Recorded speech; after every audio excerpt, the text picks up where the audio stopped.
Oke. Tema kita siang hari ini adalah yang sebelumnya saya sampaikan di undangan, bagaimana saya menemukan hal besar yang dipanggil Tuhan untuk saya. Kemarin saya ngomong sama Risa, Riz kayaknya boleh nggak aku rubah menjadi bagaimana saya menemukan hal besar dalam panggilan saya. Gitu ya Riz ya. Ya, Ya nggak tahu nanti kita lihat maknanya sama atau enggak ya. Tapi ini oke. rupanya Risa itu apa namanya merenungkan ada suatu ayat dan artikel ini dan mempunyai inspirasi yang bisa dibagikan untuk kita dan sungguh senang nih kita ada Romo Riki yang akan membawa kita supaya kita bisa mendengarkan sharing-sharing yang menuntun kita untuk menjalankan misi. Oh salah. Misi kan namanya Romo misi enggak untuk melakukan pelayanan kita adanya hal besar. Oke baik Romo atau Risa boleh ada pengantar sedikit. Oke, sebelumnya sorry banget, saya ada acara dengan orang-orang Bank Niaga yang teman-teman lama, tapi saya akan bicarakan untuk pembuka aja. Kenapa saya ambil tema ini, maknanya apa? Nanti setelah itu saya hanya bisa mendengarkan. Ya paling kalau ini saya lagi di luar di ininya. Oke, tadi yang Riri bilang itu benar, memang Riz agak-agak rancu. Oke, saya akan kasih tahu secara artinya dari ini semua. Jadi gini, Allah, kita percaya bahwa Allah mempunyai rencana buat kita semua yang harus kita perankan, dan tidak tergantikan yang akan dimainkan oleh kita masing-masing. Jadi Allah sudah memberikan ke saya untuk peranan saya sebagai apa? Sebagai ciptaannya untuk ini. Dan peranan saya nggak mungkin bisa digantikan dengan Riri atau apa, itu beda. Karena rencananya tuh ya Risa yang saya mau. Oke, itu dulu awalnya. Nah, contohnya Alkitab penuh dengan kisah para pahlawan kan, kita udah baca kan, dan melakukan keajaiban-keajaiban di Alkitab. Dan lompatan iman mereka yang drastis hingga mengubah dunia. Mengubah dunia termasuk kita ada di sini, itu kan dari bagian dari perubahan dunia. Banyak dari kita yang menjalani kehidupan biasa, yang tidak merasa hebat, itu banyak banget. Dan tidak ada istimewa. Bahkan kita tahu kan ada semak belukar waktu Musa itu yang terbakar. Nah, di mana semak itu di manakah semak saya? Jadi saya sendiri yang terbakar. Kan itu semak terbakar itu kan yang Allah, dan di mana semak itu terbakar terhadap diri saya. Bagaimana cara menemukan hal besar ini? Kita KKS ibu-ibu udah cukup lama, ya kan? Tapi apakah kita masing-masing merasa biasa aja? Ya Kamis, asik, KKS, terus nanti bagus, sendiri seremonya terima kasih, terus udah hilang diangkat awan ke atas. Apakah seperti itu? Nah, untuk hal ini, inilah kita minta tolong Romo Riki yang namanya Romo Misi, kita ingin cari tahu. Jadi selama ini apakah peranan yang Tuhan berikan kepada kita udah kita gunakan di dalam panggung dunia ini? Terus apakah hal-hal kecil yang kita lakukan sebagai ibu rumah tangga, sebagai apapun itu, apakah kita melihat hal besar bahwa itu berhubungan dengan Allah, atau ya begini aja, ya beginilah Bu, begini setiap hari begini.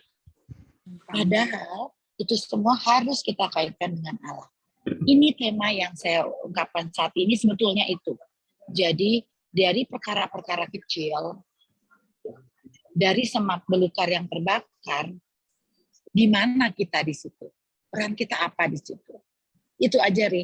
Jadi sebenarnya itu pembukaan yang saya ingin sampaikan. Apakah kita menemukan hal besar? Kalau belum, nggak apa-apa. Bukan harus belum. Kita tanya Romo Riki, mungkin dia punya formula untuk kita menemukan, dan itu akan tertancap sampai seumur hidup, bahwa langkah saya pun ke Plaza Senayan ini pun itu adalah langkah bagian Allah, dan saya tetap tugas-tugas yang saya sebagai ketua KKS tetap saya harus lakukan. Tetapi saya juga harus mengimani dengan keadaan teman saya, karena nggak bisa mereka ini semua ABC kan, mereka juga orang sibuk. Jadi saya akan tetap persiapkan. Ini adalah bagian juga suatu peran saya yang tidak pernah saya tinggalkan. Itu aja, Riri. Ya, oke, terima kasih Risa. Sepertinya cukup jelas ya apa yang coba disampaikan. Baik, Romo Riki, jadi boleh silahkan mulai untuk memberi sharing atau pencerahan kepada kita. Kita ambil dari bacaan kitab sucinya, Lukas bab 16 ayat 10 ya Romo ya? Iya. Ya, silakan Romo. Baik, selamat pagi dari sini, dari Belanda. Kami baru jam 8.15, di luar masih gelap. Belum ada tanda-tanda terang. Dan kayaknya salju nih di luar karena ada salju. Luar biasa. Pantesan seger Romo. Kitanya udah lelah mukanya. Saya baru bangun. Iya. Sehat-sehat semua. Selamat pagi Bapak Ibu, saudara-saudari yang di rumah. Yang bisa bahasa Belanda, saya belum bisa. Gimana sih, Mo? Ini pertanyaan yang cukup bagus tapi juga menantang ya. Bagaimana saya menemukan hal yang besar yang dipanggil Tuhan untuk saya. Memang bahwa penggalan kalimat ini diambil dari Lukas, terinspirasi dari Lukas 16:10. Di situ dikatakan bahwa barang siapa setia dalam perkara-perkara yang kecil, maka dia juga akan setia dalam perkara-perkara yang besar. Dan barang siapa tidak benar dalam perkara-perkara yang kecil, dia juga akhirnya tidak benar dalam perkara-perkara yang besar. Tentu konteks ini, konteks yang sangat jelas dari Yesus kepada orang Farisi pada waktu itu, untuk secara tegas mengatakan bahwa ada hal yang lebih penting yang harus dikejar dalam kehidupan ini, dibandingkan dengan sekedar mengejar kekayaan dunia. Dan dalam konteks itu dikatakan bahwa ada seorang bendahara yang tidak jujur,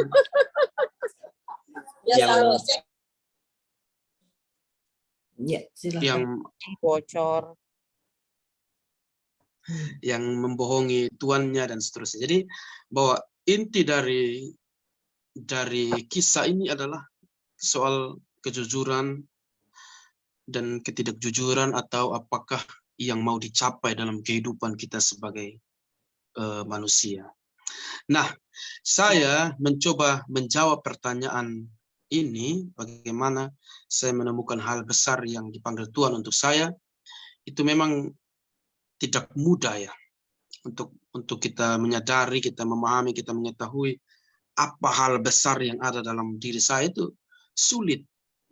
Kadang-kadang kita mau menilai diri sendiri, tetapi justru kita tidak bisa melihat secara keseluruhan apa sebenarnya yang terjadi dalam kehidupan saya. Nah, dalam mempersiapkan ini saya tiba-tiba teringat, kalau saya yakin bahwa banyak di antara kita yang sudah pernah membaca novel dari Paulo Coelho yang berjudul Sang Alkemis, kalau tidak salah cara bacanya begitu ya. Sang Alkemis itu menarik. Saya baca itu waktu saya masih di Jogja awal-awal dulu, tapi tidak terlalu banyak mengerti. Tapi kemudian saya memahami bahwa kisah ini sungguh menarik dan bisa menjadi pembuka untuk saya untuk mengantar kita dalam sharing bersama ini. Di situ dikisahkan, saya hanya akan menceritakan singkat saja untuk Bapak Ibu yang belum pernah baca, tetapi yang sudah pernah baca saya yakin sudah tahu isi dari novel ini. Kisah itu menarik. Seorang anak dari Spanyol bernama Santiago. Dia ini Katolik.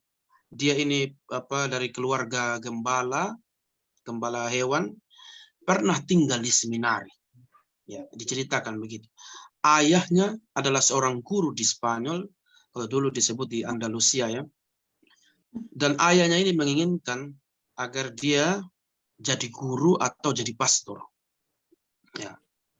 Tetapi kemudian dia mendapat sebuah mimpi yang mengatakan bahwa ada harta karun di sebuah gunung segitiga.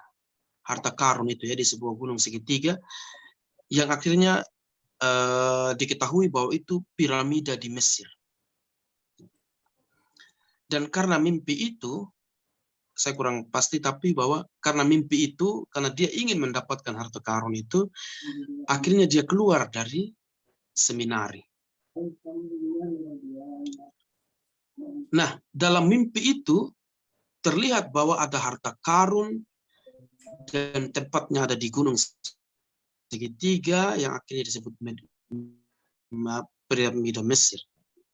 Dan dia akhirnya berjalan kaki mencoba untuk melangkah pertama kali dari Spanyol, dari tempatnya itu ke Mesir, ke piramida itu. Itu cerita sebenarnya, fiksi saja. Saya akhirnya coba melihat di Google Map, ya. Saya coba searching di Google Map, kira-kira berapa jauh Spanyol dari Spanyol ke Mesir jalan kaki. Dan itu tercatat 4.673 km. Dan kalau jalan kaki itu bisa berapa bulan itu ya. Kalau 100 kilo, 150 kilo per hari, itu bisa 37 hari saja. Tetapi kan tidak mungkin 100 kilo per hari. Saya kemarin jalan kaki 7 hari, 7 malam, itu hanya bisa mampu 30 kilo per hari. Jadi kira-kira 30 kilo itu per hari, dan kita bisa bayangkan itu berhari-hari, berbulan-bulan di dalam perjalanan itu. Nah, yang menarik adalah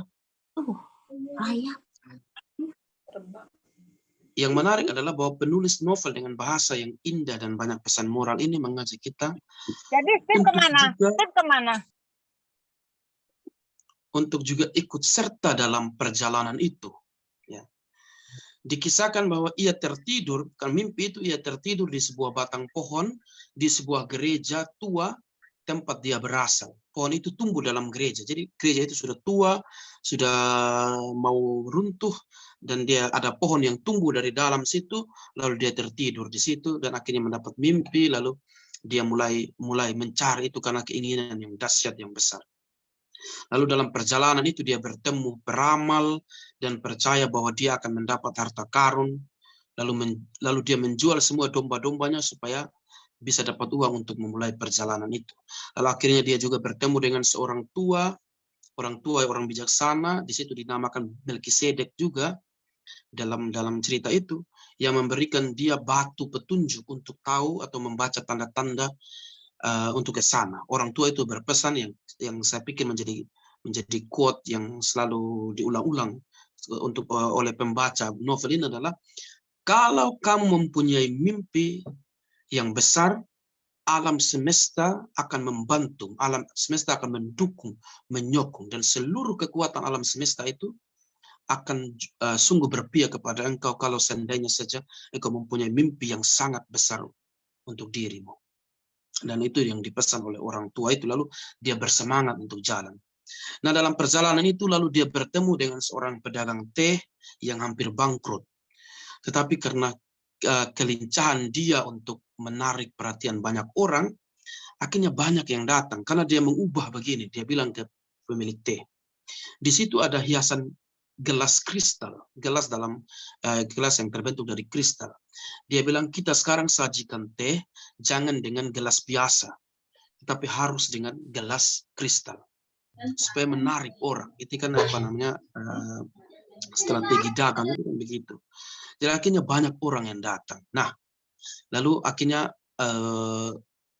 warung teh itu kembali hidup, tidak jadi bangkrut. Lalu dia dalam perjalanan berikutnya lagi dia bertemu dengan seorang gadis muslim dan jatuh cinta. Karena alasan agama, akhirnya dengan banyak segala macam berdiskusi dan berbagai macam refleksi mereka berdua, mungkin gadis itu berkata, kalau seorang itu dicintai, tidak perlu ada alasan untuk mengatakan mencintai itu. Jadi kalau dia cintai, ya cintai saja. Memang novel ini juga akhirnya ingin mengajak pembaca untuk melihat sisi dua perbedaan agama ini dalam satu hubungan seseorang, dua manusia begitu.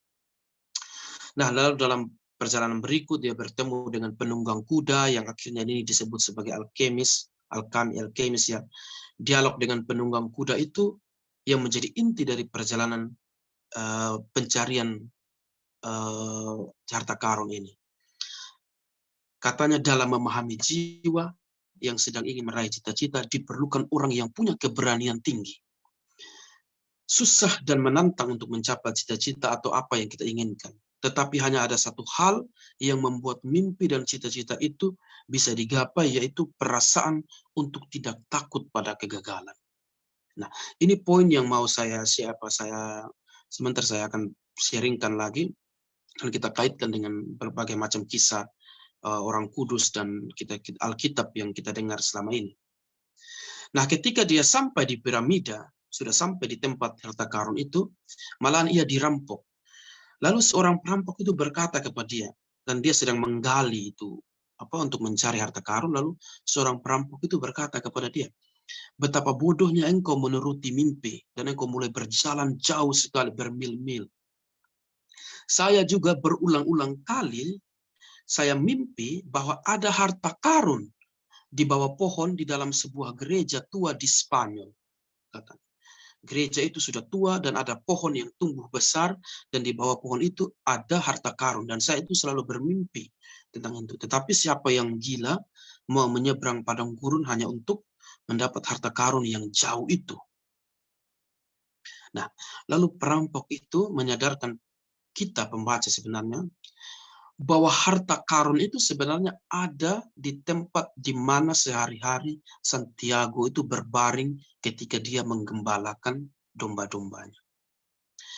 Tetapi untuk menyadari dan mengetahui harta karun yang ada di dekat kita itu, kita harus perlu juga berjalan, melewati banyak ujian, berjalan yang panjang, melewati banyak ujian, kadang-kadang dirampok, kadang-kadang banyak hal yang menyusahkan, kadang-kadang banyak masalah yang datang, kadang-kadang kita penuh, otak kita itu stres, kecewa, dan segala macam dalam perjalanan panjang itu, perjalanan panjang padang gurun. Kita tahu padang gurun itu pasti sulit untuk mendapatkan apa-apa, air juga mungkin harus kita cari dalam jarak yang cukup jauh. Tetapi bahwa dari situ, dari perjalanan panjang itu, kita akhirnya mengetahui bahwa harta karun itu ada sebenarnya di dalam diri kita, di dalam hal-hal yang dekat dengan kita. Sebenarnya ini yang saya mau sharingkan pagi ini. Maka jika pertanyaannya bagaimana saya menemukan hal besar yang dipanggil Tuhan untuk saya, kalau tadi kata Bu Risa, bagaimana saya bisa melihat nyala api semak duri itu yang bernyala tetapi tidak ada apinya. Dari kisah ini mungkin saya bisa menjawab perjalanan panjang kehidupan kita melewati berbagai macam persoalan, melewati berbagai macam kekecewaan misalnya, ataupun melewati berbagai macam penderitaan yang kita alami, menentukan sekali sudah berapa banyak harta dalam diri kita yang kita temui. Sekarang mungkin saya bertanya kepada ibu-ibu, bapak-bapak di sini. Pernah tidak dalam suatu perjalanan kehidupan, akhirnya pada akhir lalu kita merefleksikan, aduh, untung saya memulai itu dari kemarin di sini. Aduh, ketika saya menghadapi suatu masalah yang cukup besar, saya juga melihat, aduh, untung 2 tahun lalu saya sudah mulai itu. Jadi perjalanan panjang itu harus kita ambil, tidak bisa tidak. Tuhan memberikan apa yang sudah ada di jauh kita, dan perjalanan langkah pertama itu harus diambil. Sehingga kalau kita memang mau memahami, saya sendiri merefleksikan bagaimana saya menemukan hal besar yang ada dalam diri saya, itu saya harus juga memulai sungguh dari kekuatan saya ketika berpijak di langkah yang pertama.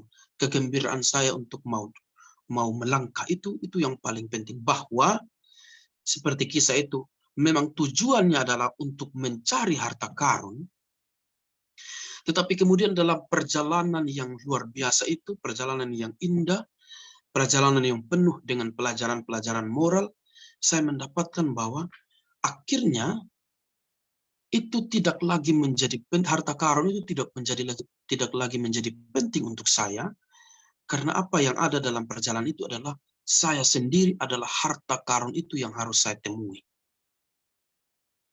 Itu mungkin yang menjadi refleksi. Karena dari perjalanan itu akhirnya kita bisa mencari tahu sudah berapa banyak potensi alamiah yang saya punya untuk menyelesaikan berbagai macam masalah kehidupan yang saya jumpai. Saya yakin bahwa ibu-ibu kalau misalnya masak itu, masak tumis kangkung lah paling kurang ya. Tumis kangkung itu, saya yakin bahwa tidak perlu lagi cari di Google itu resep-resep kangkung.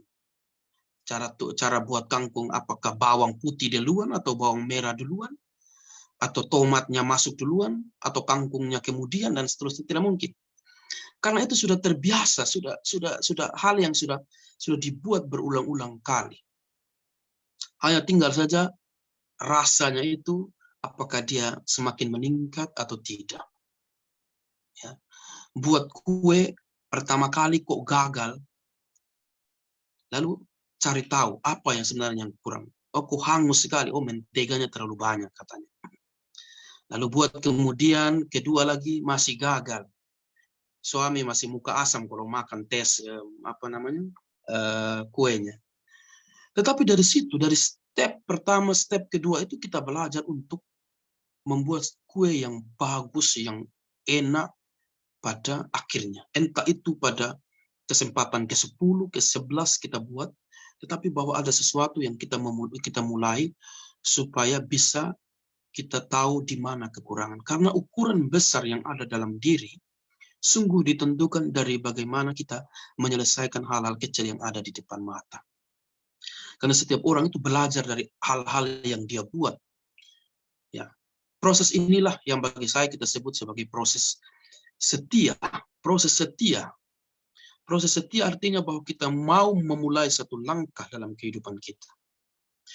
Tetapi kesetiaan itu tidak cukup kalau kita tidak tahu di mana kelemahan atau lemahnya diri kita.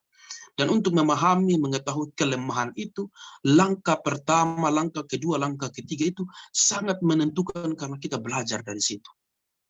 Tidak mudah memang menemukan hal besar dalam diri kita kalau kita tidak pernah menyelesaikan hal-hal kecil yang setiap hari kita temui dalam kehidupan kita. Kita ambil contoh saja dalam teks kitab suci, Yesus mengatakan perumpamaan tentang biji sesawi. Ya. Dan kalau kita di sini suka tanam bunga, suka tanam sayur, saya yakin pasti familiar dengan hal-hal seperti ini tentunya. Karena untuk mendapat bunga yang indah dan besar, sayur yang besar, yang enak, yang kita akan makan itu, kita mulai dari satu bibit yang kecil. Ya. Itu mungkin Yesus yang menjadi contoh dalam kitab suci. Yang kedua, ketika para murid meremehkan 5 roti dan 2 ikan untuk dimakan, untuk diberi makan kepada 5.000 orang. Itu kisah yang juga menarik. Kita hanya punya 5 roti dan 2 ikan. Seperti para murid itu meremehkan 5 roti dan 2 ikan itu. Tetapi pujian syukur yang diberikan Tuhan akhirnya melipat gandakan itu. Mungkin saja teks 5 roti dan 2 ikan ini bisa kita menjadi referensi kita untuk membaca apa yang bisa saya temukan hal besar dalam diri saya. Dan bagaimana itu saya menemukan itu. Karena 5 roti dan 2 ikan itu ditemukan pada anak kecil itu. Lalu ingin diberi makan untuk semua orang. Tapi lalu Yesus mengucap syukur, lalu itu akhirnya berlipat ganda, malah lebih lagi. Maka mungkin saja pengalaman-pengalaman besar yang ingin saya alami, hal-hal besar yang ada dalam diri saya itu, ditentukan sungguh dengan bagaimana saya sungguh bersyukur dengan hal-hal kecil yang ada dalam kehidupan saya. Apakah saya bersyukur ketika saya hanya memiliki sekian dari harta yang saya punya misalnya, atau uang yang saya punya, itu saya bersyukur atau tidak. Karena kalau kita bersyukur, uang itu pasti akan berguna untuk beli sesuatu yang kita butuhkan. Jadi syukur itu juga akhirnya menjadi alasan untuk orang bisa menemukan. Yang pertama adalah perjalanan panjang kita dalam menemui seluruh persoalan dan berbagai macam kehidupan yang akhirnya menantang kita untuk mencari cara bagaimana supaya bertahan hidup. Dan dari hal-hal kecil kita bertahan hidup, kita menemukan hal yang sangat besar untuk tetap juga akhirnya bertahan hidup dengan hal-hal masalah-masalah yang lebih besar. Dan yang kedua, bagaimana kita bersyukur untuk sesuatu yang ada dalam kehidupan kita, yang ada yang baik, yang kecil, maupun yang tidak berarti dalam kehidupan kita. Nah, Injil dari Lukas 16:10 itu sampai 18 kurang lebih mengisahkan tentang bendahara yang tidak puas dengan apa yang dia punya. Itu saja sebenarnya inti dari kisah itu, bahwa ketidakpuasan itu membuat orang semakin jauh dari kesetiaan terhadap apa yang sudah dijanjikan, apa yang sudah di apa namanya, ya, dijanjikan untuk tidak dibuat begitu dalam kehidupan bersama dengan orang lain. Apalagi ini miliknya orang lain, lalu harus kita bertanggung jawab hal-hal yang kecil itu. Saya yakin bahwa kalau ibu dan bapak itu kerja di perusahaan atau di kantor itu pasti tahu ya. Kalau seandainya pimpinan itu memberikan kita tanggung jawab, ya, kalau pimpinan itu memberikan tanggung jawab yang kecil dan kita berhasil untuk melakukan itu, pastikan ada promosi untuk pada sampai yang besar. Makanya mungkin saya juga bagian dari hal-hal kecil yang bisa saya buat di Indonesia waktu itu, sehingga akhirnya dilihat baik, ya sudah dikirim ke luar negeri, ke sini untuk bisa menjadi misionaris. Karena memang tidak mudah untuk kirim orang kalau tidak punya kekuatan, karena takut ya habis baru 1 bulan di Belanda, tiba-tiba saya sudah pulang, kan lucu. Jadi orang harus, waktu itu saya ingat ya, provinsial hanya telepon saya, pimpinan itu saya telepon, bahwa kita tahu Ricky begini, punya komitmen begini, saya dalam hati, kok ini pasti pindah ya. Tapi kan kita membangun sebuah kebiasaan dalam diri kita, membangun sebuah kekuatan dan prinsip-prinsip hidup kita, itulah yang akhirnya kita bisa temukan apa yang menjadi besar dalam diri saya. Karena tidak bisa kita langsung otomatis menemukan hal yang besar sekali kalau kita tidak pernah bertemu, berjumpa, menyelesaikan hal-hal yang kecil. Mother Teresa dari Kalkuta menjadi satu contoh yang menarik juga. Dia tidak akan pernah menjadi orang yang sangat besar sampai sekarang dikenal oleh dalam perjalanan iman kita sebagai orang Katolik, kalau dia tidak pernah mau turun ke got, ke selokan-selokan untuk angkat orang dari situ. Itu bukan pekerjaan yang mudah. Itu bukan pekerjaan yang gampang untuk dibuat, dan itu sungguh-sungguh keluar dari hati seseorang untuk mau mengangkat kehidupan orang. Kalau saja dia tidak pernah mau untuk turun ke pasar, ke tempat yang lumpur, ke tempat yang bau, dia mungkin saja tidak pernah dikenal oleh dunia. Padahal itu hanya dengan tindakan kecil yang dia buat. Tindakan yang bagi orang itu mungkin tidak diperhitungkan. Tetapi bahwa Mother Teresa bisa untuk menjalani itu, bisa untuk memulai itu. Dan step itulah yang menentukan dia menjadi besar untuk saat ini. Karena ketika kita melihat cintanya yang besar kepada orang lain, kepada sesamanya, kita harus juga melihat, akhirnya kita melihat dari mana dia memulai itu. Yang kita bisa merefleksikan, dia mulai itu dari selokan misalnya. Dia mulai itu dari pasar misalnya. Jadi dia tidak mulai dari tempat-tempat yang kita anggap bahwa itu kudus, gereja misalnya, atau tempat-tempat yang sangat baik, atau di mana. Jadi kita mengenal cintanya yang besar itu dari got atau dari selokan, dari hal-hal yang menggelikan misalnya, kita bisa mengatakan demikian. Ya, akhirnya saya ingin menutup ini dengan satu kesimpulan kecil, bahwa memang setiap apa yang kita mulai itu punya konsekuensi yang besar dalam kehidupan kita. Tetapi kalau kita tidak mau mengambil langkah pertama dalam kehidupan, kita tidak akan pernah mengetahui apakah kita berhasil atau kita gagal dalam kehidupan kita. Tidak pernah itu. Karena langkah itu sungguh menentukan apa yang kita buat nanti. Ada 3 kodok di pinggir kali, katanya dalam cerita itu. Lalu 1 itu memutuskan untuk melompat. Anak yang itu ditanya, sisa berapa kodok di pinggir kali? Lalu dia menjawab 2. salah. Loh, berapa? Satu sudah memutuskan untuk lompat. Lalu gurunya mengatakan, itu kodok tetap 3, karena satu itu baru memutuskan untuk melompat, belum melompat, itu masalahnya. Jadi dalam kehidupan kita juga, langkah itu pertama itu menentukan apakah kita hanya memutuskan untuk melompat atau memang kita sudah melompat. Itu bedanya. Itu sungguh berbeda, dua hal yang berbeda. Karena ketika kita memutuskan untuk melompat, itu baru merencanakan. Tapi kalau kita juga akhirnya melompat, berarti kita sudah siap memperhitungkan seluruh konsekuensi besar yang terjadi setelah lompatan itu. Nah, itu mungkin hal-hal yang bisa kita tarik dari pertanyaan bagaimana saya menemukan hal-hal besar dalam kehidupan saya. Mungkin itu saja Bu Rita. Bu Riri, Bu Rita. Iya, sama Romo. Oh, Panggilan Riri. Terima kasih Romo Riki. Lengkap sih menurut saya ya apa yang Romo Riki sampaikan. Banyak sharing yang memberi inspirasi buat saya pribadi. Dan dalam menjawab tema ini dihadapkan dengan teks kitab suci ini. Tapi sebelumnya mungkin Risa masih di sini nggak sih? Masih. Oh, tadi soalnya udah tak rename Risa, kok sekarang tak cari Risa tidak ada. Kembali lagi ke iPhone namanya. iPhone.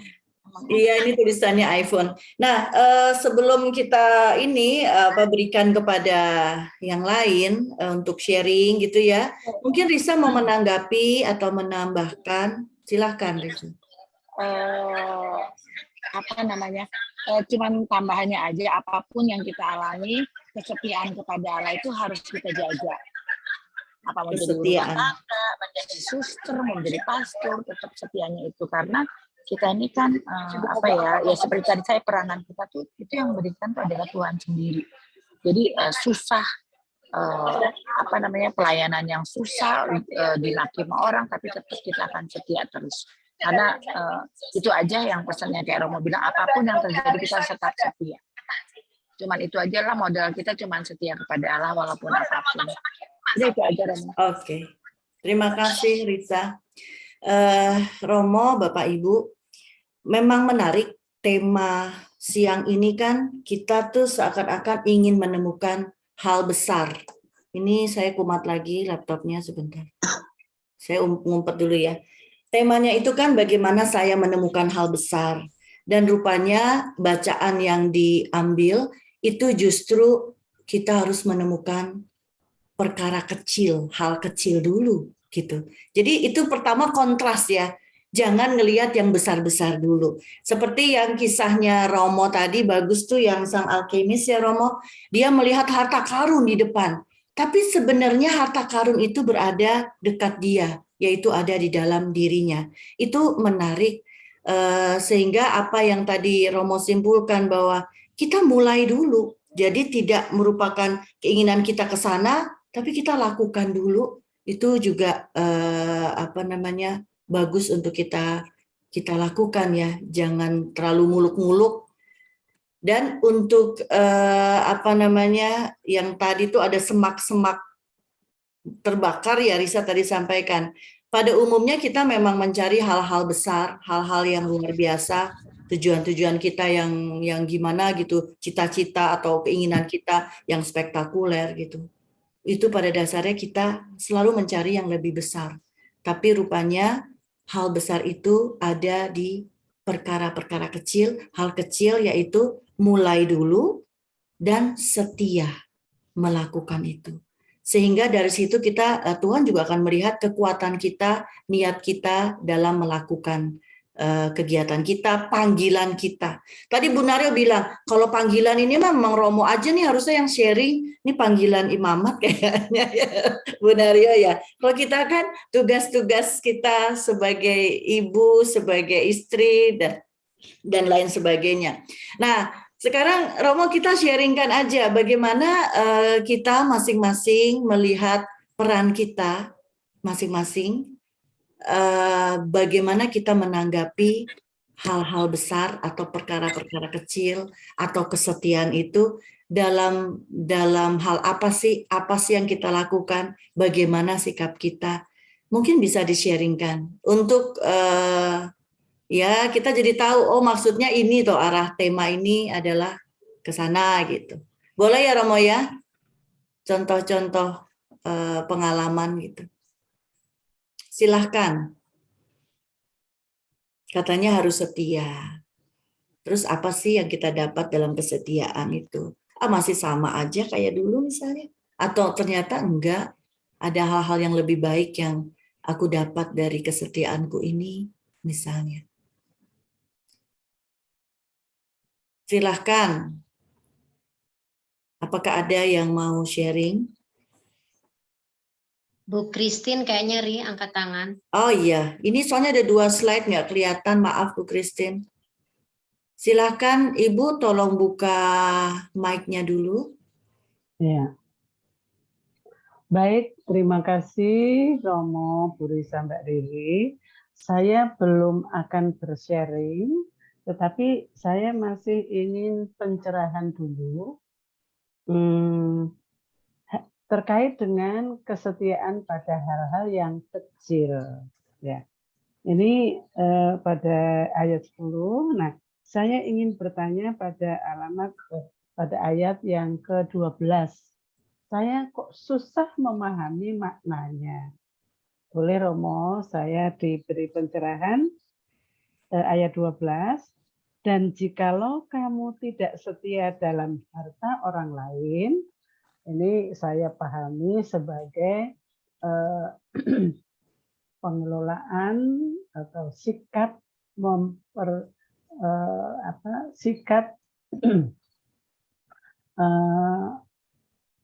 sikap mengelola, sikap percaya akan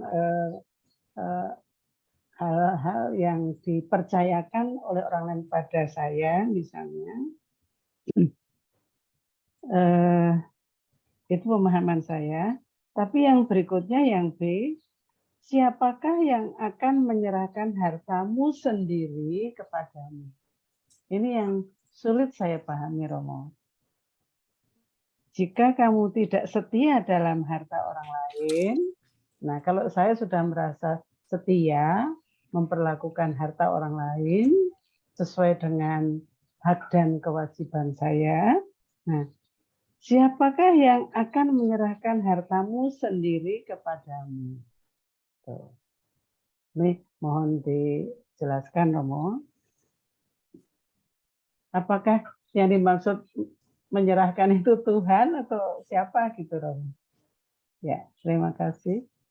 Terima kasih Bu Christine. Ya. Jadi pertanyaannya di ayat 12 Romo. Iya. Itu apa sih maksudnya? Silahkan Romo bisa bantu menjawab. Oke. Ya, itu memang pertanyaan. Memang kalau konteksnya kita lihat dari bendahara yang tidak jujur ini yang mau dikisahkan oleh Tuhan Yesus untuk orang-orang Farisi. Akhirnya begini mau dikatakan bahwa jikalau kamu tidak setia dalam harta orang lain, berarti ini dalam konteks dia sedang mengelola, ya, bendahara itu mengelola uang dari tuannya itu. Siapa yang akan menyerahkan hartamu sendiri kepadamu? Cara untuk mengelola uang itu atau harta duniawi itu, paling kurang refleksinya, renungannya begitu, akan sangat menentukan upah yang akan Tuhan berikan, upah kita yang akan Tuhan berikan, yang akan menjadi harta kita di dunia ini. Itu mungkin jawaban yang paling singkat, karena kalau kita setia dalam harta orang lain, kita mengelola itu dengan baik, maka upah yang diberikan kepada kita itu juga sudah jelas apa yang ingin diberikan. Ya. Karena kalau kita tidak setia dalam harta orang lain, maka kita mengambil itu. Kita mengambil seperti bendahara itu mengambil uang atau menipu tuannya dengan, ya istilah kita itu korup sedikit-sedikit uang itu. Maka pertanyaannya mungkin juga bagaimana nanti dengan hartamu itu bagaimana kamu itu hartamu diserahkan kepadamu oleh Tuhan. Bagaimana Tuhan menyerahkan harta yang seharusnya punyamu itu kalau kamu sudah mengambil milik orang lain. Itu mungkin jawaban yang bisa saya berikan. Karena kalau kita setia pada harta orang lain, maka Tuhan juga akan tahu bagaimana cara memberikan upah harta kepada kita yang menjadi hak kita. Tetapi kalau kita sudah tidak setia dan mengambil apa yang menjadi hak orang lain, bagaimana Tuhan bisa memberikan kita apa yang menjadi hak kita sementara kita sudah mengambil hak dari orang lain? Mungkin itu jawaban. Siapakah yang akan menyerahkan hartamu sendiri kepadamu? Karena kita percaya bahwa kejujuran, kesetiaan itu upahnya itu dari Tuhan.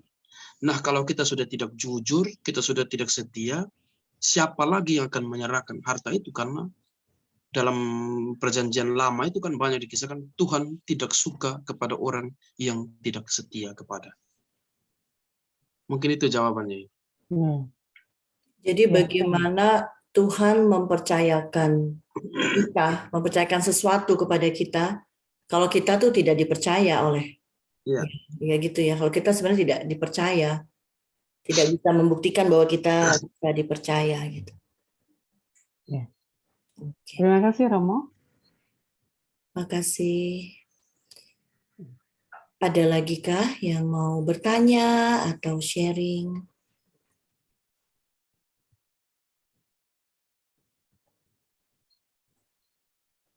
Atau ada yang sudah menemukan hal besar dalam panggilan, dalam peran kita masing-masing. Siapa tahu ada. Oh, hal besar itu aku tahu itu apa gitu. Gimana? Siapa tadi? Mayana ya? Iya, Oh, aduh iya. baru dari pulang dari ini. Baru sampai. Iya. Gimana? Mayana mau nanya atau mau sharing?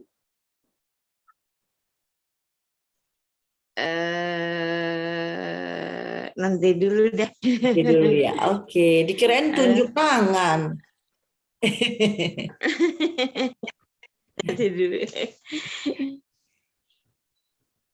Kalau Riri ya Romo, perkara kecil itu memang itu identik dengan kesetiaan kita. Jadi nggak usah muluk-muluk. Wah, ini internetku nggak stabil. Ingin bagaimana, ingin berubah, ingin segala macam ya. Aku harus menjadi ini, aku harus lebih baiknya itu yang cukup drastis gitu ya. Boleh, tapi memang Riri itu perlu latihan. Latihan setiap hari. Setiap hari dalam hal Suaranya jelas. Iya, makanya nih ditulis internetnya nggak stabil. Jadi giliran Riri nanti aja, yang lain aja yuk. Kira-kira tema ini untuk saya bagaimana? Ya, gitu aja deh. Bu Christine angkat tangan lagi. Iya, benar ya? Oh ya, gimana Bu Christine? Silahkan.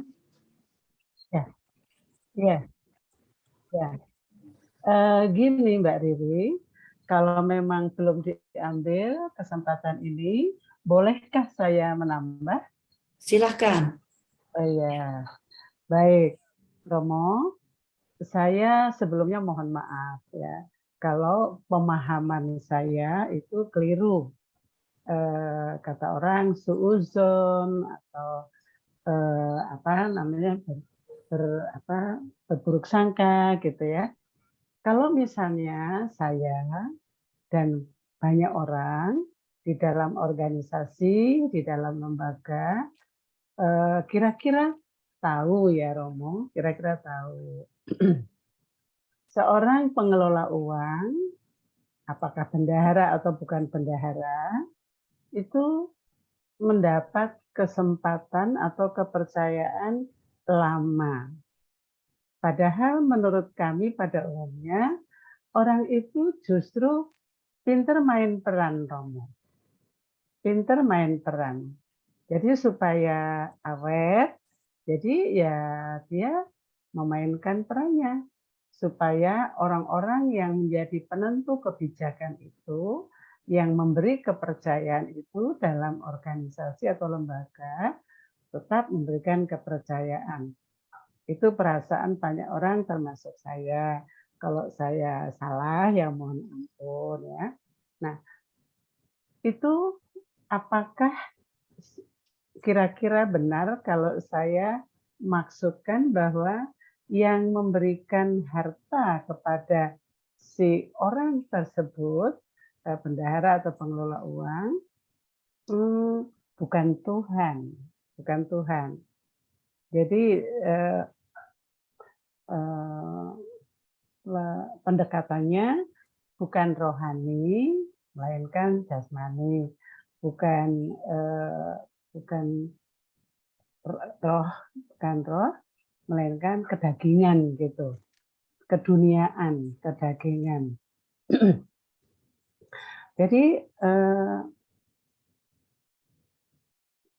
kalau seperti itu, ternyata dia disenangi oleh banyak orang dan awet begitu. Jadi yang memberikan hadiah, yang memberikan upah bukan Tuhan, melainkan ya manusia, penentu kebijakan, pemegang kebijakan. Kira-kira seperti itu pemahaman saya sekarang ini. Nah, itu merupakan saat yang lebih dekat dengan kata ujian moral, ujian mental. Kuatkah dia berpaling pada yang sebenarnya, yang hakiki, atau mempertahankan kedagingan begitu? Karena enak dan mudah gitu. Dan sulit dicapai oleh banyak orang yang seperti itu gitu. Jadi untuk mempertahankan kedudukannya ya dia bermain peran gitu. Jadi bukan Tuhan yang memberikan upah, melainkan manusia. Dan ya nanti hukumnya adalah di akhirat. Saya tidak tahu orang itu sadar atau tidak begitu. Nah, kalau seperti itu, betulkah pemahaman saya dan teman-teman saya itu, Romo? Dalam praktek kan banyak yang seperti itu. Justru yang tidak seperti itu tidak awet, tidak disenangi orang gitu. Mohon petunjuk, nasihat, arahan Romo. Terima kasih. Iya, baik, terima kasih untuk sharingnya Ibu. Mungkin kalau kita bisa membaca di ayat 15 itu, di kisah yang sama, ya, di situ dikatakan, lalu ia berkata kepada mereka, kamu membenarkan diri di hadapan orang, tetapi Allah itu mengetahui hatimu. Sebab apa yang dikagumi manusia, dibenci oleh Allah. Iya. Jadi mungkin dalam konteks itu bisa kita pahami seperti ini. Saya juga tidak pernah mau mungkin itu kan pengalaman pribadi Ibu dengan teman, mungkin ya teman kantor atau sekian ya, atau siapa saya tidak tahu. Tetapi bahwa memang kecenderungan kita manusia itu memang pasti ada seperti itu. Saya pun itu kalau di depan provinsial itu kan tunduk-tunduk terus ya. Kalau provinsial ngomong, orang Jawa bilang itu J begitu saja gitu. Itu kan ketaatan penuh total ya. Jadi walaupun tidak suka terhadap apa yang ingin dibuat, tapi ya kalau provinsial pimpinan sudah ngomong, kita angguk-angguk aja begitu ya Ibu ya. Tetapi itu namanya dalam konteks patuh atau tidak jujur, Romo? ya. Itu namanya patuh atau tidak jujur dengan hatinya gitu. Nah, kalau konteksnya saya tadi itu lain ya, karena kita bukan sesuatu yang masalah jujur atau tidak jujur ya, karena pasti yang diambil oleh pimpinan keputusan-keputusan itu baik semua. Tapi mungkin dalam konteks itu ya semua pasti kita sepakat bahwa itu sudah masuk dalam ketidakjujuran ya. Kalau orang yang membuat demikian, kalau memang itu benar, karena bagaimanapun orang itu dikagumi manusia, dikagumi oleh pimpinan, oleh bosnya, tetapi kan Allah itu kan lebih mengetahui hati, itu masalahnya. Yeah. Jadi kita mau berperan sebagai apapun dalam kehidupan ini, dalam ruang-ruang kerja kita, ya yang paling mengetahui hati itu kan kita sendiri dan Tuhan. Iya. Maka apakah dalam ayat 13 itu pertanyaan itu, apakah kamu mau menyembah dua Allah sekaligus atau mengabdi kepada dua Tuhan, kepada Allah dan kepada Mammon? Itu kan keputusan-keputusan yang harus kita buat. Maka sekali lagi, untuk sampai pada keputusan-keputusan besar yang kita buat dalam kehidupan kita, misalnya jangan mengambil punya orang lain, dari kecil itu kita sudah diajar dari hal-hal yang kecil. Dek, kata mama ya, kalau nanti mau ngambil ini, beritahu mama ya, jangan ngambil-ambil langsung. Itu kan dididik itu. Dari hasil yang step by step itu. Dari hal-hal yang kecil. Maka kalau orang sampai pada titik itu, sampai pada apa yang dialami, yang Ibu ceritakan tadi orang itu, ya itu tinggal pertanyaan saja itu. Apa seorang hamba tidak dapat mengabdi kepada dua Tuhan. Karena jika demikian, ia akan membenci seseorang dan mengasihi yang lain. Atau ia akan setia dengan seseorang dan mengindahkan dan atau mengesampingkan yang lain. Nah itu pilihan antara dua Tuhan itu juga akhirnya menjadi pilihan kita juga sebenarnya. Karena kita tidak bisa mengabdi sekaligus kepada Allah dan kepada Mammon. Kita harus memilih. Dan konsekuensi dari pilihan itu pasti kita sudah tahu. Kalau kita memilih Mammon, apa konsekuensinya? Kalau kita memilih Allah, apa konsekuensinya? Saya pikir sudah menjadi jelas untuk setiap kita ya. Gitu. Terima kasih Romo. Terima kasih Bu Christine. Ya. Romo. Apakah ada lagi?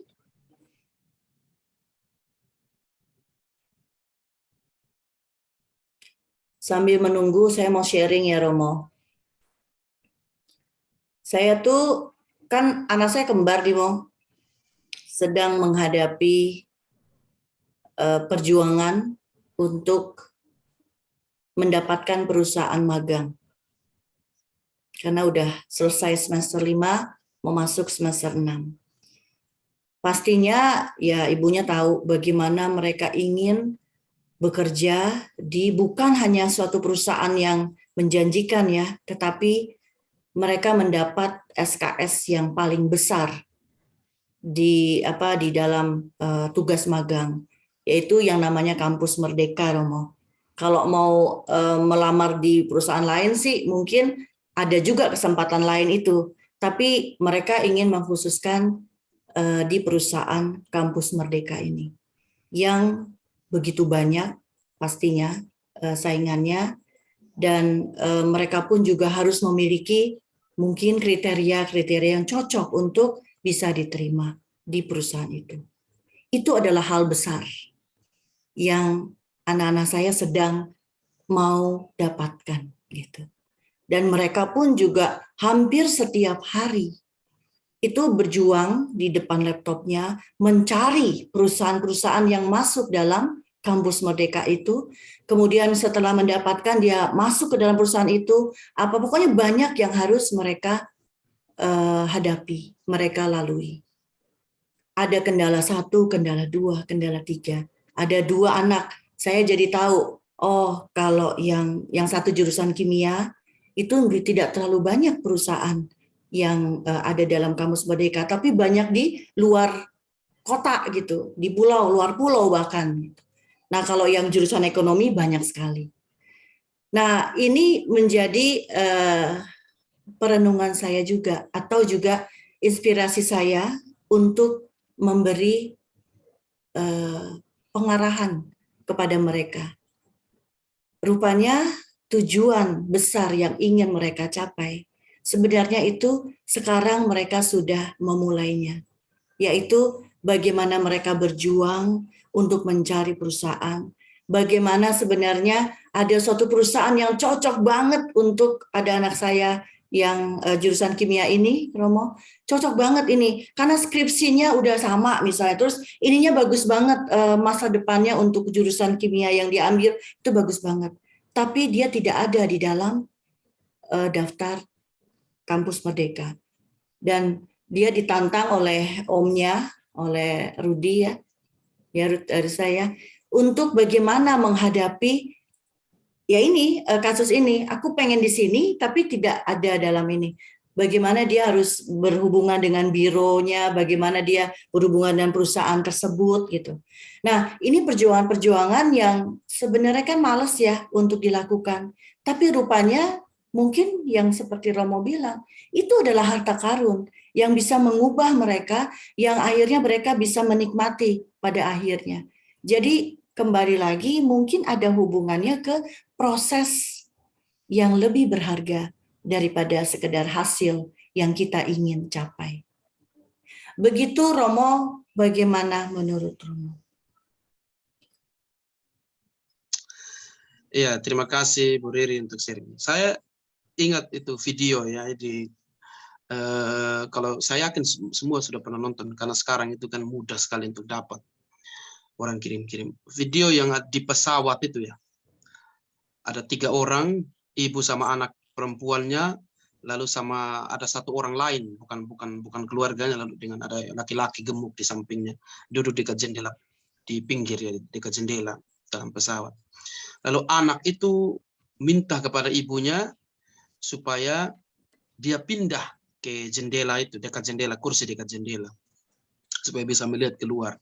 Lalu ibunya dengan sopan minta kepada ke laki-laki itu, apakah kau bisa menukar tempat duduk dengan anak saya karena dia pingin sekali untuk melihat, dia pingin sekali untuk duduk di dekat jendela untuk melihat keluar begitu.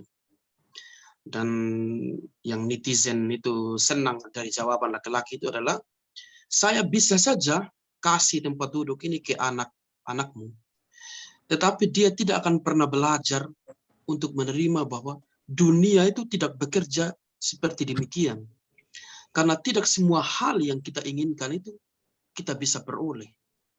Tidak semua hal yang kita inginkan itu nanti disajikan oleh dunia itu seperti yang kita harapkan. Jadi mungkin kurang lebih sharing dari Bu Riri tadi juga saya akhirnya teringat dengan kisah itu ya. Bahwa memang benar akhirnya harus kita belajar bahwa apa yang sungguh kita mau itu kadang-kadang tidak bisa kita peroleh karena dunia itu tidak bekerja seperti itu. Dia bekerja itu kalau sesuai dengan apa yang memang kita inginkan dan memang pas dengan apa yang ada di depan mata kita. Maka mungkin saja anak-anak akan belajar bahwa di kemudian hari ketika bekerja, ketika masuk dalam dunia kerja atau dunia yang lebih kompleks, orang tahu bahwa tidak semua hal yang kita inginkan itu bisa kita dapat. Kita harus berusaha untuk susah dulu, cari dulu, ulang lagi mencarinya. Sudah dapat, sudah cocok, sudah sesuai dengan skripsi, tapi bukan yang ada dalam kerjasama kampus misalnya. Lalu kita cari lagi. Pasti itu kan membutuhkan waktu, stres. Tapi orang belajar dari itu bahwa dia tidak bekerja demikian. Nanti pada waktunya tidak akan kita terima seperti yang kita inginkan. Saya kemarin pulang ke Indonesia hanya 2 minggu. Saya itu berpikir bahwa aduh semoga 1 bulan begitu supaya libur lebih panjang. Tapi tidak demikian. Saya sudah harus langsung disuruh pulang. Karena tidak semua hal yang kita inginkan itu mudah kita dapatkan sebenarnya, tapi tidak semua hal yang kita inginkan kita bisa dapat. Kita harus tahu bahwa ada hal yang tidak bisa kita bisa atur, karena sudah ada orang yang mengatur, sudah ada alam semesta yang mengatur, tidak bisa kita atur dengan sendirinya. Karena kita juga akhirnya harus tunduk pada sesuatu hukum yang tidak semua hal kita peroleh dalam kehidupan kita. Mungkin tambahan itu saja dari saya. Iya, terima kasih Romo. Dan percaya bahwa apa yang didapat itu udah pasti yang terbaik akhirnya ya. Ya. Tapi bukan itu di awalnya. Udah ininya aja deh, sekedarnya aja. Gitu nggak juga ya Mo. Urutannya lain ya. Berjuang dulu ya Mo ya. Setelah itu apa yang didapat itu pasti yang terbaik. Oke, baik, silahkan. Tuh, saya sudah ambil gilirannya. Saya mau sharing. Bu Naryo, silahkan Bu Naryo. Mungkin ini nggak tahu melenceng, nggak tahu enggak, saya nggak tahu lah. Yang penting apa yang mau kita harapkan itu belum tentu kita dapat. Tapi kita harus tetap setia ya. Tapi kita harus setia. Nah, ya. Seperti halnya kalau kita memutuskan mau menikah. Itu kan kita tadinya harapannya begini, wow, dan nanti tapi ternyata waktu mengarungi pernikahan itu kan banyak sekali liku-liku yang apa ya, harus kita tetap setia walaupun entah itu susah, entah itu senang, entah itu sakit, entah itu sehat. Karena memang udah janji kita ya.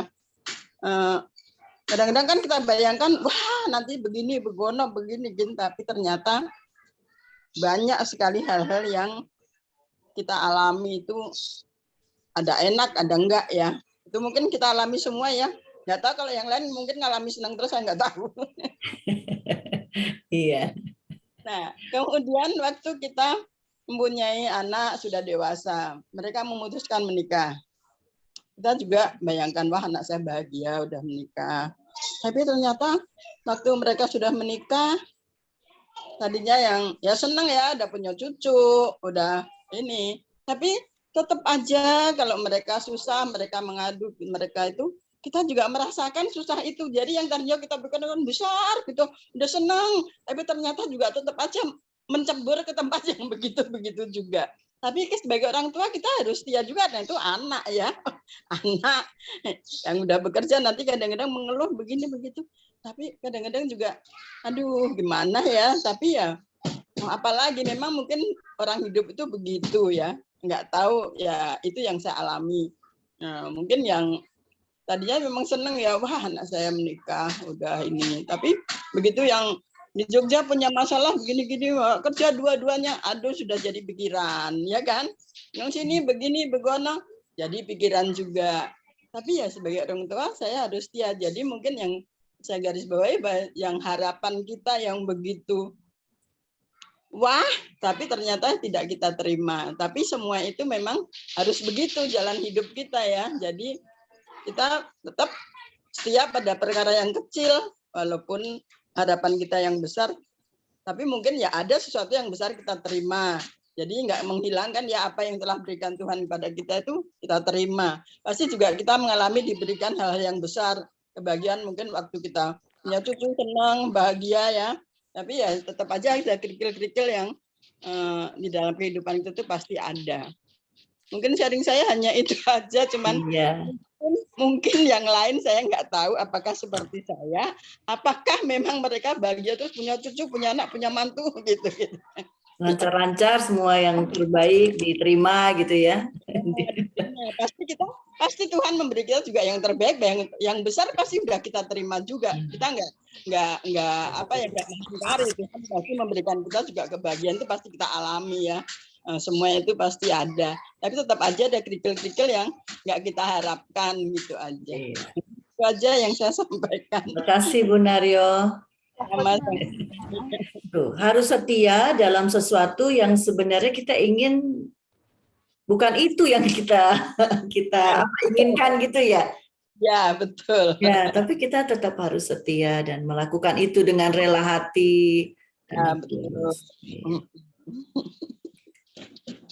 Oke, gimana yang lain? Bu Nari udah nanya. Yang lain gimana? Apakah sama atau senang terus? Atau senang terus ya gampang. Tinggal setia dalam hal yang baik mah enak juga ya. Ini ya terus ya.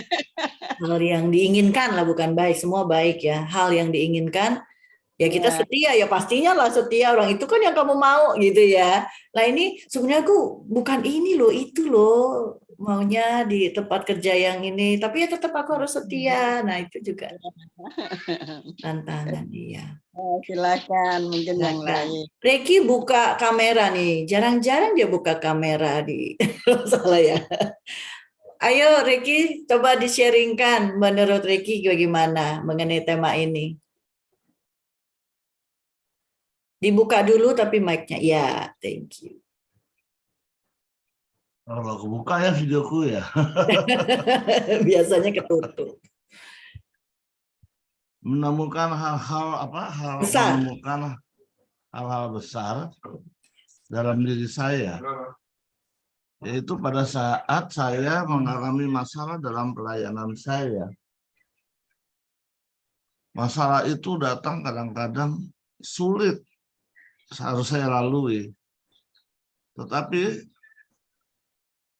setelah berlalu, saya mulai berpikir, kok bisa ya masalah ini berlalu dengan baik? Lalu saya pikir ini bukan karena saya, ini karena Tuhan. Hal-hal kecil ini yang harus saya selalu ingat bahwa saya hanya perlu setia.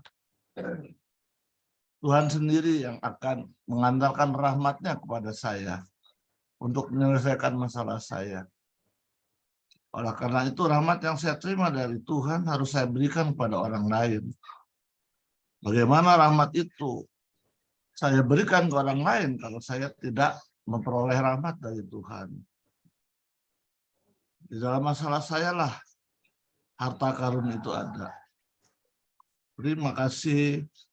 Terima kasih. Waduh, tapi bukan berarti Ricky cari masalah ya. Masalah setiap orang ada. Oh, seorang ada ya. Semua orang punya harta kok. Masalah itu. Nggak usah dicari ya Ricky. Udah pasti di depan mata. Oke. Thank you Ricky. Iya, gimana Romo Ricky? Boleh ditanggapi mengenai ini. Hal besar itu Ya. adalah masalah. Karena dari situ. Hidup adalah masalah. Gimana Romo? Gimana? Sorry tadi Ibu bilang apa? Bagaimana Romo Saya. menanggapi bahwa hal besar yang Ya. Ricky temukan itu adalah melalui masalah yang dia hadapi gitu. Ya, iya. Nah, iya benar. Kalau menurut saya juga sama. Kita semua belajar dari apa yang salah ya. Dalam karena sekarang misalnya saya kalau sedang belajar bahasa, kalau salah ngomong lalu orang perbaiki, yang dia perbaiki itu cepat untuk saya hafal lagi, dan itu akan ingat terus karena kita salah lalu orang memperbaiki kata misalnya atau grammarnya, lalu akhirnya kita ingat itu. Jadi kadang-kadang saya juga percaya bahwa kita belajar sungguh dari kesalahan, dari apa masalah yang kita temui, kita semakin dewasa dalam memecahkan satu persoalan itu karena kita sering menghadapi persoalan.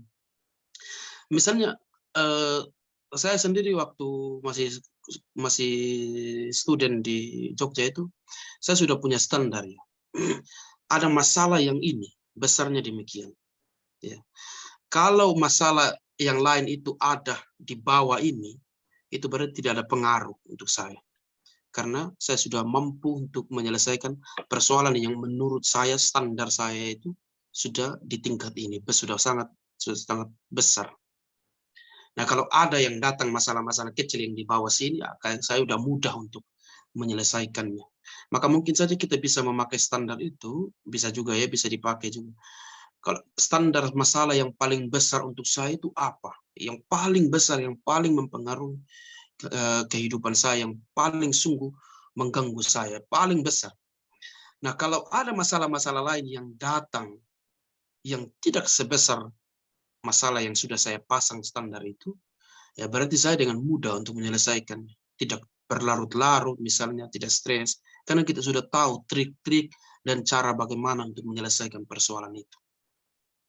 Mungkin itu ya, bahwa masalah itu sungguh membuat kita dewasa dalam bertindak, berdewasa dalam berpikir, dalam menganalisis sesuatu. Iya, karena kita hidup setiap hari dengan persoalan, lalu kita akhirnya juga bisa menyelesaikan.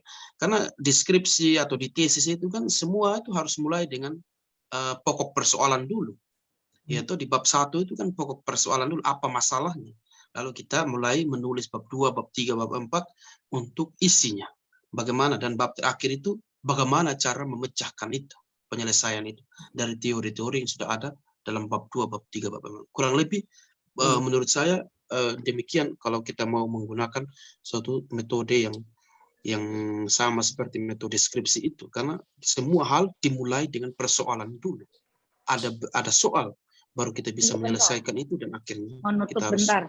Ya, oke. Baik, Romo. Terima kasih. Seru juga nih. Iya. Seru Tapi ya, jadi Romo. Bu Naryo udah dapat jawaban. Bersyukur Bu Naryo, karena disitulah ada hal yang besar ya yang Bu Naryo sedang nikmati. Iya, betul. Persoalannya. Iya. Oke. Ya, Risa, bagaimana? Sudah ada. Oke, tadi aku kesimpulan? dengar tepat, tapi memang nggak terlalu fokus. Tapi aku lihat intisarinya. Dan kembali ke yang Ricky dengan Bu Maria tadi ya. Ya. Jadi sebenarnya dari ini semua yang saya dapat rangkuman yang bukan yang dari kalian apa namanya Sharing. diskusikan sharing, tapi adalah kesucian itu dicapai dengan merangkul semua yang Tuhan kirimkan kepada kita. Jadi karena peranan itu tadi saya katakan, itu tuh Tuhan tuh kirim kepada kita semuanya. Dan itu termasuk tugas-tugas biasa yang mengisi setiap hari. Jadi kita harus rangkul. Itu artinya kesucian, ketaatan, ke segala macam apa yang Tuhan berikan kepada kita, termasuk tugas-tugas biasa yang setiap hari. Contohnya Bunda Maria dengan Yesus, dia kan bekerja seperti biasa hidupnya. Tukang kayu, membuat roti, memelihara rumah, semuanya kan biasa sebelum kita tahu pada saat dia umur 30-an.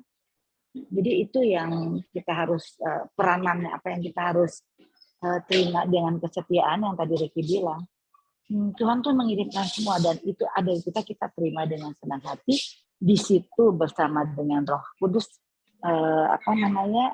kita melaksanakan dengan setia, memberi kita kesempatan untuk menerima rahmat dan membangun kebajikan. Itu sebenarnya. Jadi apapun yang kita terima dari Tuhan, itu sebenarnya kesempatan kita menerima rahmat dari Dia. Mau apa enggak? Jadi ya be happy lah, everything for everything. God, thank you. Gitu aja, Romo. Terima kasih, Risa. Iya ya. Jadi akhirnya kita memang setia pada apa yang menjadi tugas kita, sesederhana, sekecil itu ya. Karena dari situ juga kita menerima rahmat Allah yang besar, yang akan membawa kita menemukan hal yang besar. Tetap setia pada perkara kecil. Sepertinya sudah. Apakah ada yang masih mau? Oh, Pak Markus. Ya, silakan Pak Markus.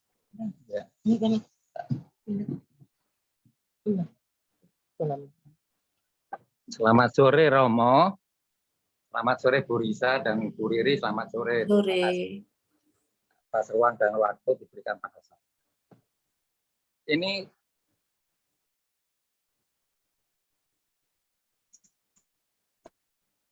Putus Pak Markus.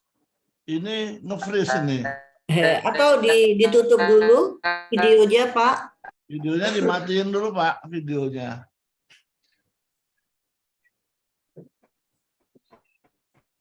Terputus karena terlalu besar ininya ya.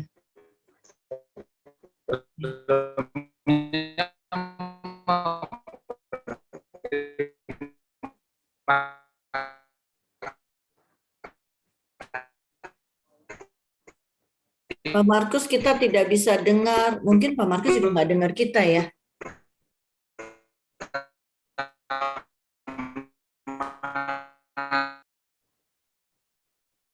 Dan terpental ya. Iya, Pak Markus terpental. Nah, ini masuk lagi. Pak Markus, boleh dicoba lagi tanpa video ya Pak? Mungkin bisa lebih baik ya. ya, Dari sekarang awal Pak Markus.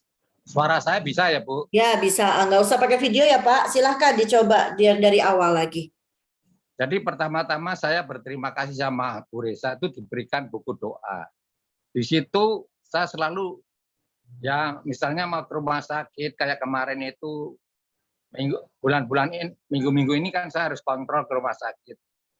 Saya sebelumnya berdoa doa mujizat yang diberikan di buku itu pada saya yaitu kesetiaan, perjuangan dan kepasrahan pada Tuhan. Kalau memang berjuangnya maksimal sudah nggak dapat, kita pasrahkan sama Tuhan aja. Ternyata hasilnya banyak yang saya rasakan. Seperti mengantri karena saya sudah lansia. Itu di rumah sakit itu banyak aturan sekarang ini. Melalui JKN lah, nomor ini, nomor itu.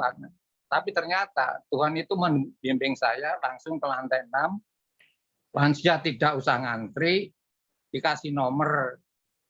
Dari situ saya bisa melihat, seperti kemarin saya nomor 41, karena setengah 6 saya sudah sampai di sana. Ternyata di sana itu saya ditolak, harus jam 8, dokternya jam 10 baru datang. Angan-angan saya, perhitungan saya, paling enggak saya pulang jam 12 atau jam 1. Tapi itu nomor saya nomor 41. Tapi ternyata Tuhan tidak demikian. Di saat panggilan kelima saya sudah dipanggil. Nah inilah kadang-kadang saya rasakan mukjizat Tuhan itu selalu Grab, pesan Grab itu dapat kemudahan itu saya dapat merasakannya itu dari sana, atau memang itu suatu kesetiaan pada Tuhan atau apa, atau memang perjuangan saya rasa kalau perjuangan saya belum maksimal ya. Tapi yaitu kesetiaan dan kepasrahan pada Tuhan, apa yang akan diberikan pada saya, bersyukur dan berterima kasih setinggi-tingginya. Itu demikian saja Romo, mungkin ada yang bisa diberikan petunjuk pada saya dan bisa dilengkapi pada yang lain. Terima kasih Bu Riri, Bu Risa, terima kasih Pak Riki dan Romo. Terima kasih, selamat sore. Terima kasih Pak Markus, selamat sore. Apakah Romo Riki mau menanggapi dengan, jadi kayaknya banyak kebetulan yang menguntungkan Pak Markus ya, banyak seperti akhirnya doanya terkabul gitu. Apakah itu karena kesetiaannya dengan Tuhan atau gimana? Iya, saya pikir hal-hal yang itu bukan hal yang kecil ya. Kalau kita mengalami itu mukjizat-mukjizat yang sederhana itu, saya pikir kalau kita sungguh telusuri dengan baik ya, itu hasil dari bagaimana kita mempunyai hubungan yang baik juga dengan Tuhan. Dan kadang-kadang kita juga merasa bahwa tiap hari itu diberkati, ada saja rahmat-rahmat yang dipermudah seperti itu. Dan saya rasa bahwa juga itu menjadi bagian dalam perjalanan iman kita sebagai orang Kristen, orang Katolik. Karena kadang-kadang kita berpikir untuk seperti Santo Santa misalnya yang mendapat mukjizat yang besar. Kita kadang-kadang berpikir, semoga ini air berubah menjadi anggur.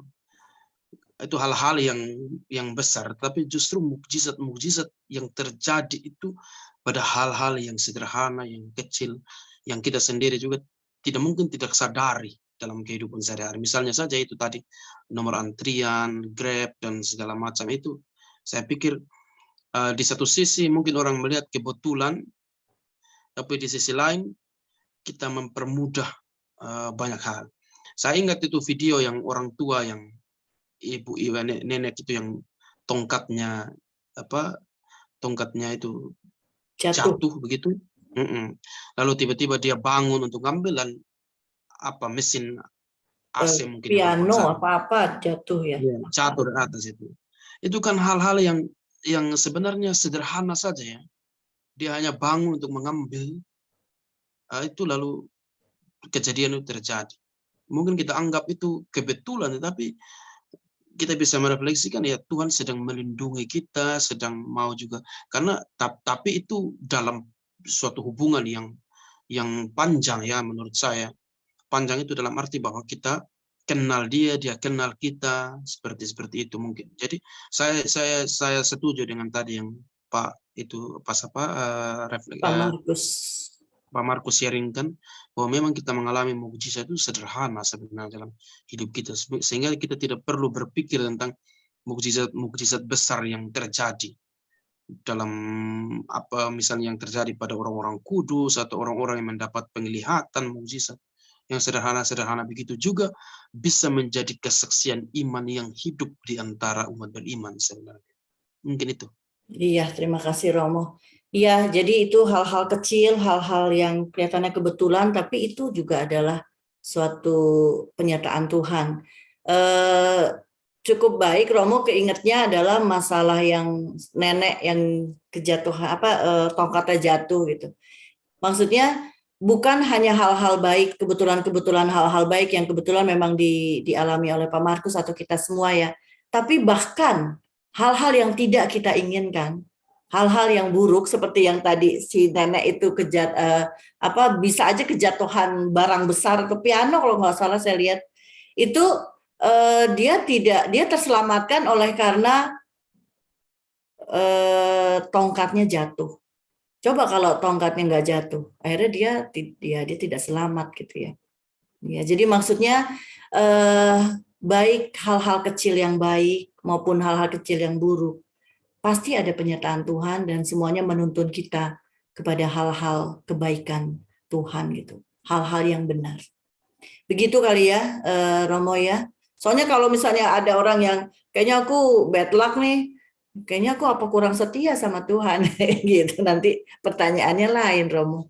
Tapi rupanya semua yang baik, semua yang tidak baik pun bahkan itu adalah rahmat dari Tuhan. Yang tadi Risa sudah sempat sampaikan ya. Oke, baik. Adakah lagi? Tidak ada ya. Risanya kebetulan lagi sibuk jadi tidak bisa menunjuk-nunjuk. Oh, Risa, ada sesuatu? Ya. Tunggu. Ini gimana?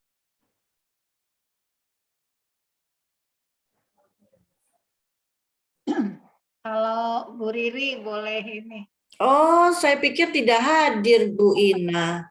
Iya, perutku sakit soalnya. Ya nggak bisa, mana ya? Jadi kalau menurut saya sih mulai dari kita udah dikandung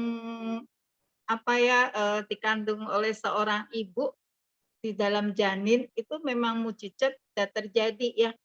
Tuhan Yesus sudah menciptakan kita dengan organ-organnya. Jadi mulai dari baby itu mulai organ udah dibentuk dan akhirnya kita ini seperti otomatis saja tuh jantung bekerja, paru-paru bekerja, semua bekerja secara secara kompak begitu sehingga kita bisa menikmati mujizat yang luar biasa, kita hidup sehat.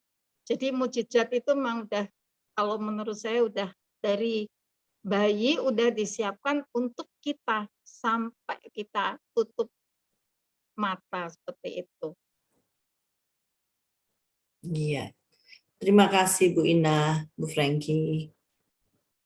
Kayak kemarin tuh ibunya ada di sini Bu Elis itu juga mujizat banget ya. Tapi yang ditinggal sebenarnya merasa bingung gitu. Hari Jumat masih ngobrol sama saya, nggak taunya berapa hari kemudian 2-3 hari dia meninggal. Tapi mudah banget meninggalnya, cuma lemes habis.